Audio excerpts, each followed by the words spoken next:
Welcome to BPSC corner. तो आज का जो वीडियो है फ्रेंड्स, ये हमारा तीसरा क्लास है बिहार स्पेशल का। बिहार स्पेशल के क्रम में ये हमारा तीसरा क्लास है। इससे पहले हम लोगों ने दो जो है क्लास में बिहार स्पेशल के प्रीवियस ईयर क्वेश्चंस को हमने सॉल्व कर लिया है। बता दूं फ्रेंड्स, जितने सारे स्टूडेंट इस बार बीपीएससी ट्री 4.0 देने जा रहे हैं या फिर 17th बीपीएससी पीटी या फिर बिहार में आप कोई सा भी एग्ज़ाम दे लें बिहार में, जो कि बीपीएससी कंडक्ट करवाती हूँ फ्रेंड्स, ये वही क्वेश्चंस हैं जिनको बीपीएससी अब तक जो है बहुत बार पूछ चुकी है या आगे जो है पूछे जाने की संभावना है। तो ऐसे में बीपीएससी के प्रीवियस ईयर क्वेश्चंस को सॉल्व करना आपके लिए काफ़ी इंपॉर्टेंट हो जाता है। तो शुरू करते हैं आज का इंपॉर्टेंट वीडियो और देखते हैं आज के इस तीसरी क्लास के महत्वपूर्ण सवाल को। तो शुरू करते हैं आज का इम्पॉर्टेंट सेशन। आज का हमारा पहला सवाल है, बिहार के किस जिले में तिलहर कुंड जलप्रपात जो है अवस्थित है। ऑप्शंस आपको दिए गए हैं और देखिए यह 67th बीपीएससी प्री 2022 में पूछा गया है। फ्रेंड, यूथ कंपटीशन का यह बुक है जिसमें कि आपको रिसेंटली बीपीएससी के द्वारा पूछे गए सवालों को ज़्यादा ही जो है इसमें इंक्लूड किया गया है, इसलिए काफ़ी अच्छी बुक है। आप प्लीज़ इस प्रैक्टिस सेट को लगाएं और आपको देखिएगा जो है आपको बहुत ज़्यादा ऑथेंटिक बुक है, जिससे कि आपको खुद पता चल जाएगा कि इसमें से जो है आपको आने वाले जब आप एग्ज़ाम में बैठेंगे तब आपको देखने को मिलेगा कि क्वेश्चंस जो है यहाँ से भी आपको देखने को मिलेगा। इसलिए मैं बोल रही हूँ कि आप एग्ज़ाम में जाने से पहले प्लीज़ जितने सारे सीरीज़ मैं करवा रही हूँ आप 1 बाय 1 करके कर लीजिए। चलिए देखते हैं सवाल आंसर क्या आ जाएगा इसका, कि बिहार के किस जिले में तिलहरकुंड जो जलप्रपात है यह अवस्थित है। ऑप्शन है सासाराम, नवादा, कैमूर या रोहतास। या उपयुक्त में से कोई नहीं, उपयुक्त में से एक से अधिक।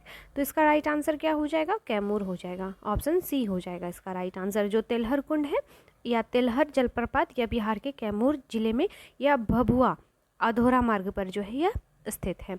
चलिए आगे देखते हैं अगले सवाल को। है आपका, बिहार का चौरी विद्रोह किस वर्ष हुआ था। एक चौरा चौरी विद्रोह जो कि राष्ट्रीय स्तर पर था, ये चौरी विद्रोह है जो कि बिहार का है। आपको ऑप्शंस दिए गए हैं, राइट आंसर बताना है। तो याद रखिएगा जो बिहार का चौरी विद्रोह है यह 1798 ईस्वी में जो है आपका हुआ था। तो ऑप्शन सी हो जाएगा इसका राइट आंसर। चलिए नेक्स्ट देख लेते हैं क्वेश्चन नंबर 43 को। किस वर्ष उड़ीसा को बिहार से पृथक किया गया था। 1912 को, 1936 को, 56 में या 2000 में। तो फ्रेंड्स, जो आपको पता होगा 1 अप्रैल 1936 से जो है उड़ीसा प्रांत को बिहार प्रांत से अलग करके एक नया राज्य जो है बना दिया गया था। तो ऑप्शन बी हो जाएगा इसका राइट आंसर। वहीं बात कर ले 22 मार्च की, तो 1912 को जो है 22 मार्च 1912 को बिहार एवं उड़ीसा प्रांत को बंगाल से अलग किया था। तो दोनों ही अलग अलग बातें हैं, आप दोनों ही याद रखिएगा। वहीं अगर बात कर ले फिर आखिरी बार जो बिहार का जो है अलग हुआ, बिहार को 2 राज्यों में बांटा, बिहार और एवं झारखंड में जो है 2 अलग अलग राज्यों में बांटा। यह 15 नवंबर 2000 को जो है बिहार से अलग करके एक फिर से नया राज्य झारखंड बना दिया गया। तो इस प्रकार से आप याद रख सकते हैं। चलिए नेक्स्ट देख लेते हैं अगले सवाल को। सवाल है आपका, बिहार में तुर्क सत्ता का वास्तविक संस्थापक कौन था। वास्तविक संस्थापक, तो फ्रेंड्स यह था आपके इब्ने बख्तियार खिलजी। जो आपका ऑप्शन बी है यह राइट हो जाएगा। बिहार में तुर्क सत्ता की स्थापना का वास्तविक श्रेय जो है इब्ने बख्तियार खिलजी को जाता है। वह बनारस तथा अवध क्षेत्र के सेनापति मलिक हुसामुद्दीन का सहायक था और उसने 12वीं से 13वीं शताब्दी में बिहार की कर्मनाशा नदी के पूर्वी ओर सैनिक अभियान किया और जो है बिहार पर सत्ता की जो है स्थापना की। तो इस प्रकार से ऑप्शन बी हो जाएगा इसका राइट आंसर। बढ़ते हैं अगले सवाल की ओर। सवाल है आपका, बिहार के प्रथम भारतीय गवर्नर कौन थे। प्रथम भारतीय गवर्नर, तो फ्रेंड्स जो बिहार के प्रथम भारतीय गवर्नर थे सत्येंद्र प्रसाद सिन्हा थे। सत्येंद्र प्रसाद सिन्हा, तो याद रखिएगा ऑप्शन ए हो जाएगा इसका राइट आंसर। और जो है सत्येंद्र प्रसन्न सिन्हा ने जो है भारतीय संविधान में संशोधन के लिए मॉन्टेग्यू चेम्सफोर्ड प्रस्ताव के आधार पर बने भारत सरकार अधिनियम 1919 को हाउस ऑफ लॉर्ड में जो है पारित भी करवाया था। चलिए अब आगे देखते हैं अगले सवाल को। सवाल है, बिहार के ऋतिक आनंद ने ब्राज़ील में आयोजित 24वें समरडेफ बैडमिंटन ओलंपिक में भारत के लिए कौन सा पदक जीता है। तो इन्होंने जीता है स्वर्ण पदक। याद रखिएगा यह हाजीपुर के रहने वाले हैं। देखिए क्वेश्चन कई बार क्या होता है ना कि जो व्यक्ति होते हैं, इंपॉर्टेंट पर्सन होते हैं, उनका जन्म स्थान या उनका गांव या वो किस डिस्ट्रिक्ट से आते हैं, इस लेवल तक भी जो है सवाल पूछ लिए जाते हैं। इसलिए याद रखिएगा, यह बिहार के हाजीपुर के रहने वाले हैं ऋतिक आनंद, और इन्होंने ब्राज़ील में स्वर्ण पदक जीतकर देश व प्रदेश का नाम जो है रोशन किया। चलिए आगे बढ़ते हैं।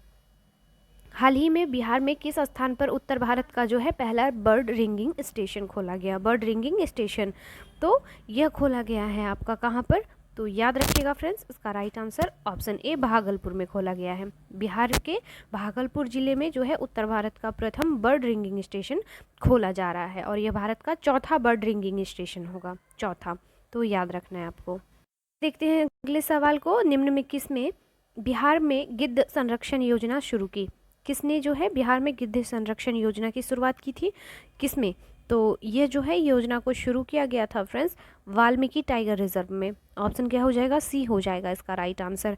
बिहार में गिद्ध संरक्षण योजना बिहार के वाल्मीकि टाइगर रिजर्व में जो है शुरू किया गया था, और इस योजना का जो मुख्य उद्देश्य था लुप्तप्राय गिद्धों को बचाना, और यह योजना उत्तराखंड के जिम कॉर्बेट नेशनल पार्क की जो है तर्ज पर चलाया गया था। तो ऑप्शन क्या हो जाएगा? सी हो जाएगा। चलिए नेक्स्ट सवाल है आपका, सूची 1 को सूची 2 से मिलाना है, फिर जो है कूट की सहायता से आपको आंसर भी देना है। तो फ्रेंड, बिहार के राज्यपाल कौन है? तो देखिए ये 2022 का सवाल है, मैं दिखा देती हूँ आपको। ये 2022 का सवाल है, 67 बीपीएससी पीटी परीक्षा में पूछा गया था।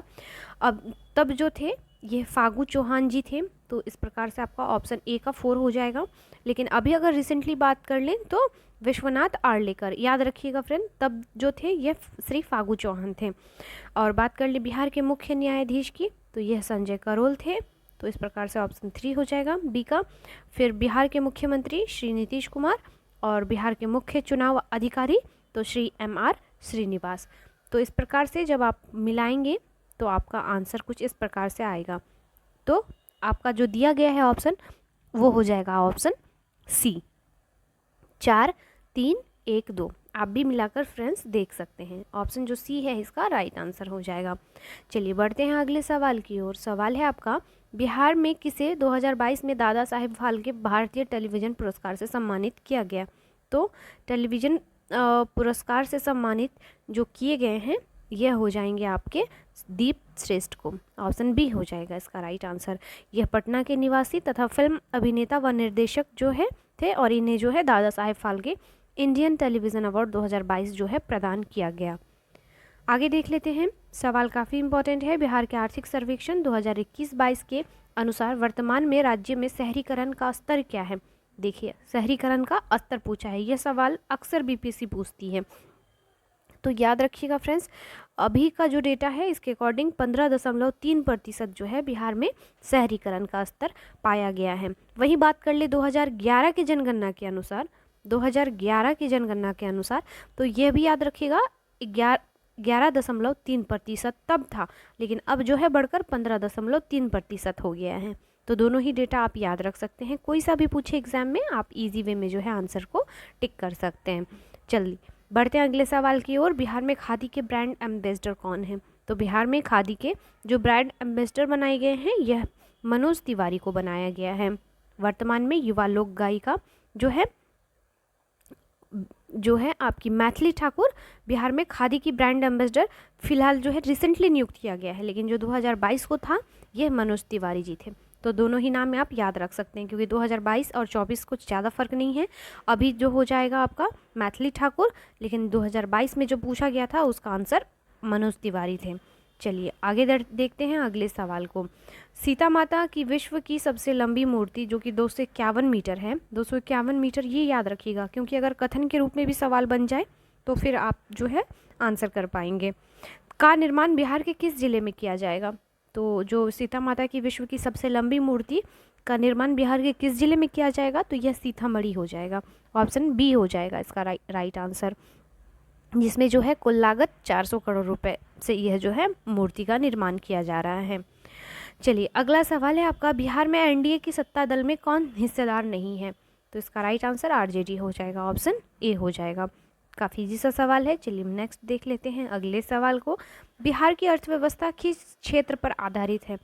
तो बिहार की जो अर्थव्यवस्था है कृषि क्षेत्र पर आधारित है। तो ऑप्शन क्या हो जाएगा? ए हो जाएगा इसका राइट आंसर। देखिए, बिहार की जो अर्थव्यवस्था है यह कृषि क्षेत्र पर आधारित है और बिहार में सकल राज्य घरेलू उत्पाद में जो है प्राथमिक क्षेत्र का प्रतिशत हिस्सा जो है 26% है 2021-22 के अकॉर्डिंग। तो आप याद रख सकते हैं। आगे बढ़ते हैं अगले सवाल की ओर। अगला सवाल है आपका, भारत में बिहार की जीडीपी रैंक क्या है। देखिए, यह 2022 को बीपीएससी एएसडब्ल्यूएम ऑफिसर के एग्ज़ाम में पूछा गया था। तो इसका राइट आंसर क्या हो जाएगा, 14वां हो जाएगा। जो आपका जीडीपी के मामले में बिहार को रैंक मिला था, यह 14th रैंक मिला था। चलिए आगे बढ़ते हैं अगले सवाल की ओर। सवाल है आपका, बिहार में जीडीपी रैंक प्रति व्यक्ति क्या है। प्रति व्यक्ति, तो प्रति व्यक्ति अगर बात की है तो इसका राइट आंसर हो जाएगा ऑप्शन हो जाएगा फ्रेंड्स आपका ऑप्शन ए 33वां। ऑप्शन क्या हो जाएगा, ए हो जाएगा। जो आपका बिहार में प्रति व्यक्ति जीडीपी रैंक है यह हो जाएगा आपका 33वां। तो ऑप्शन क्या हो जाएगा, ए हो जाएगा इसका राइट आंसर। बढ़ते हैं अगले सवाल की ओर। अगला सवाल काफ़ी इंपॉर्टेंट है यह भी सवाल। भारत में बिहार की मानव विकास सूचकांक रैंक क्या है। भारत में बिहार की जो मानव विकास सूचकांक रैंक है यह हो जाएगा फ्रेंड आपका 36वां। याद रखिएगा, डेटा काफ़ी इंपॉर्टेंट है। 36वां रैंक मिला था 2022 को। चलिए नेक्स्ट देख लेते हैं अगले सवाल को। जनगणना 2011 के अनुसार बिहार का लिंगानुपात क्या था। 2011 के जो है जनगणना के अनुसार, तो यह हो जाएगा 918। ऑप्शन सी हो जाएगा इसका राइट आंसर। 2011 के जनगणना के अनुसार बिहार राज्य का जो लिंगानुपात है यह 918 है। जबकि जो सर्वाधिक लिंगानुपात वाला जिला अगर पूछ ले फ्रेंड्स तो यह गोपालगंज हो जाएगा। याद रखिएगा, गोपालगंज हो जाएगा, जो कि 1021 जो है यहाँ पे लिंगानुपात पाया जाता है। और वहीं सबसे कम मुंगेर में न्यूनतम। ये दोनों ही फैक्ट आप याद रखिएगा। बीपीएससी हेड मास्टर के एग्ज़ाम में देखिए पूछा गया है। दूसरा क्वेश्चन जो है यह भी बीपीएससी हेड मास्टर एग्ज़ाम में पूछा गया है। बिहार आर्थिक सर्वेक्षण 2020-21 के अनुसार वर्ष 2020-21 में स्थिर मूल्य पर बिहार अर्थव्यवस्था की वृद्धि दर क्या थी। तो वृद्धि दर थी फ्रेंड्स यह आपका जो था तब यह था आपका 2.5%। आपके ऑप्शन में नहीं है, इसलिए ऑप्शन ई हो जाएगा इसका राइट आंसर। चलिए बढ़ते हैं अगले सवाल की ओर। बिहार राज्य के प्रथम मुख्यमंत्री कौन थे। ये बीपीएससी हेड मास्टर एग्जाम 2022 को पूछा गया था। तो याद रखिएगा, श्री कृष्ण सिन्हा थे, जो कि बिहार राज्य के प्रथम मुख्यमंत्री चुने गए थे। तो याद रखना है आपको। चलिए आगे बढ़ते हैं अगले सवाल की ओर। बिहार के निम्नलिखित जिलों में किस जिले में जो है धारवाड़ चट्टानें नहीं हैं। धारवाड़ चट्टानें नहीं हैं। यह भी एग्ज़ाम बीपीएससी हेड मास्टर के जो है एग्ज़ाम में पूछा गया था। तो फ्रेंड्स इसका जो राइट आंसर हो जाएगा यह कैमूर हो जाएगा। कैमूर जो है यह धारवाड़ चट्टान, इस जिले में जो है धारवाड़ चट्टानें नहीं पाई जाती हैं, याद रखिएगा। वही बात कर ले, धारवाड़ चट्टानें जो है आग्नेय चट्टानें हैं और जिसका विस्तार बिहार में राज्य के दक्षिण पूर्वी जिलों में पाया जाता है। दक्षिण पूर्वी जिलों में जैसे कि जमुई, नवादा, मुंगेर, गया, राजगीर इत्यादि में। वहीं अगर बात कर ले कैमूर तथा रोहतास जिलों में, तो यहाँ पर जो है विंध्य प्रकार की चट्टानें मिलती हैं। फ्रेंड, जब तक आपका एक एग्ज़ाम होगा ना, जब तक एग्ज़ाम हो नहीं जाता है तब तक एटलीस्ट आप मैप अपने स्टडी टेबल के सामने रखा करें। ये आपका बिहार का मैप होगा, बीच से गंगा नदी, और जो ये आपका दक्षिण पूर्वी इलाका है यहाँ पर धारवाड़ चट्टानें पाई जाती हैं। तो इसके अकॉर्डिंग भी अगर आप जिलों को अच्छे से देखेंगे तो आप इजी वे में जो है क्वेश्चन सॉल्व कर सकते हैं। बढ़ते हैं अगले सवाल की ओर। बिहार में निम्नलिखित वन्यजीव पक्षी अभयारण्यों में से भौगोलिक क्षेत्र की दृष्टि से कौन सा सबसे बड़ा है। भौगोलिक क्षेत्र की दृष्टि से तो जो सबसे बड़ा हो जाएगा यह हो जाएगा आपका कैमूर। ऑप्शन बी हो जाएगा। कैमूर वन्यजीव अभयारण्य सर्वाधिक क्षेत्रफल वाला अभयारण्य है, जिसका विस्तार जो है 1342 वर्ग किलोमीटर क्षेत्रफल पर है। याद रखना है आपको। चलिए आगे बढ़ते हैं अगले सवाल की ओर। सवाल अगला फिर से बीपीएससी हेड मास्टर जो है के एग्ज़ाम में पूछा गया है। बिहार के निम्नलिखित प्रशासनिक प्रभागों में से किसके पास सबसे कम जिले हैं। सबसे कम जिला जो हो जाएगा ये भागलपुर के पास आता है। ऑप्शन ए हो जाएगा।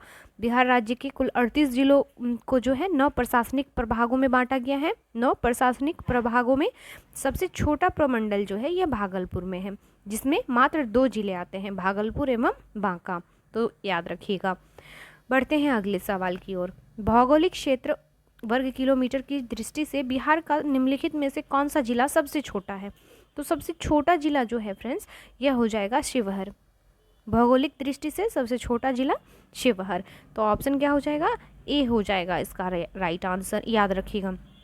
वहीं अगर बात कर ले सबसे सर्वाधिक क्षेत्रफल वाला जिला या सबसे बड़ा जिला, तो यह पश्चिमी चंपारण। यह क्या हो जाएगा, पश्चिमी चंपारण। तो दोनों ही, छोटा बड़ा जब भी पूछ ले फ्रेंड कि दोनों में से कोई एक, तो लेकिन दोनों को याद रखना है आपको, क्योंकि क्वेश्चन क्या पूछ लिया आपसे कोई नहीं जानता। चलिए देखते हैं अगले सवाल को। नवंबर 2020 में बिहार विधानसभा चुनाव में मतदाताओं की उपस्थिति का प्रतिशत लगभग किस प्रकार रहा। आपको पुरुष और महिला का जो है उपस्थिति प्रतिशत बताना है, जो आपका बिहार विधानसभा का चुनाव हुआ था 2020 में। तो फ्रेंड्स अगर डेटा की बात करें तो कुल जो है 55% पुरुषों ने वोट किया था या मतदाता में जो है उपस्थिति की दिखाई थी, वहीं 60% महिला, यानी देखिए महिला सबसे ज़्यादा इसमें लग रहा है। तो ऑप्शन ए हो जाएगा इसका राइट आंसर। चलिए बढ़ते हैं अगले सवाल की ओर। बिहार की इथेनॉल उत्पादन संवर्धन नीति 2021 में किस राशि तक की सब्सिडी का प्रावधान किया गया था। तो इसका राइट आंसर हो जाएगा 5 करोड़ तक का जो है राशि तक की जो है सब्सिडी का प्रावधान किया गया था। और बिहार राज्य इथेनॉल उत्पादन संवर्धन नीति 2021 अपनाने वाला देश का पहला राज्य बन गया है। और इथेनॉल संवर्धन नीति के अनुसार बिहार में इथेनॉल प्रोजेक्ट लगाने पर राज्य सरकार द्वारा अधिकतम 5 करोड़ रुपए का जो है अनुदान दिया जाएगा। तो ऑप्शन सी हो जाएगा इसका राइट आंसर। चलिए आगे देख लेते हैं अगले सवाल को। बिहार में दिसंबर 2020 में उद्घाटन हुए नए कोलाइबर पुल की लंबाई लगभग कितनी है। कोइलबर पुल की लंबाई बताना है। तो इस पुल की लंबाई जो हो जाएगा यह है आपका 1500 मीटर। ऑप्शन बी हो जाएगा इसका राइट आंसर। और इसका उद्घाटन 10 दिसंबर 2020 को किया गया था, जो कि सोन नदी पर बना है। यह पुल आरा को पटना से जोड़ता है, आरा को पटना से जोड़ता है। और इसका नाम बिहार के जाने माने गणितज्ञ के नाम पर जो है वशिष्ठ नारायण सिंह सेतु रखा गया है। यह भी फैक्ट याद रखिएगा। चलिए देखिए बीपीएससी हेड मास्टर एग्जाम 2022 को पूछा गया है। अगले सवाल को देख लेते हैं। यूएनईपी तथा बिहार सरकार के बीच फरवरी 2021 में हुए समझौता ज्ञापन में निम्नलिखित में कौन शामिल है। तो फ्रेंड्स इसमें जो शामिल था यह हो जाएगा आपका उपयुक्त में से कोई नहीं। ऑप्शन ई हो जाएगा इसका राइट आंसर। चलिए अब आगे देखते हैं अगले सवाल को। सवाल है आपका 2020-21 में राष्ट्रीय औसत के प्रतिशत के रूप में बिहार की प्रति व्यक्ति आय मौजूदा कीमतों पर लगभग क्या थी। तो फ्रेंड्स इसका राइट आंसर ऑप्शन ए 36% थी। ऑप्शन ए हो जाएगा इसका राइट आंसर। तो फ्रेंड्स आज के इस सेशन में मैंने जो है कुल 30 प्रश्नों को करवाया, जो कि आपके बीपीएससी के एग्ज़ाम में पूछा गया था। तो फ्रेंड्स मेरा जो है बस मैं यही चाहती हूँ कि अगर आप बीपीएससी द्वारा कंडक्ट किए जाने वाले किसी भी एग्ज़ाम में बैठ रहे हैं, तो एटलीस्ट बीपीएससी के प्रीवियस ईयर क्वेश्चंस जो हैं आपको सॉल्व करके मिले। आपको कहीं से भी जो मिल रहा है कंटेंट आपके लिए काफ़ी होना चाहिए, क्योंकि मैटर नहीं करता आप बुक से पढ़े, वीडियो से पढ़े, बस पढ़ाई कंटिन्यू होनी चाहिए। और जितना ज़्यादा हो सकेगा मैं उतना कंटेंट आपको प्रोवाइड करवाने की कोशिश करूँगी। तो प्लीज़ आप मेरे लिए भी एक सपोर्ट का काम कीजिए फ्रेंड्स, कि चैनल को सब्सक्राइब कर लीजिए और हो सके तो किसी एक ग्रुप में जो है इसे शेयर ज़रूर कर दीजिए। मिलते हैं नेक्स्ट वीडियो में, तब तक के लिए थैंक यू।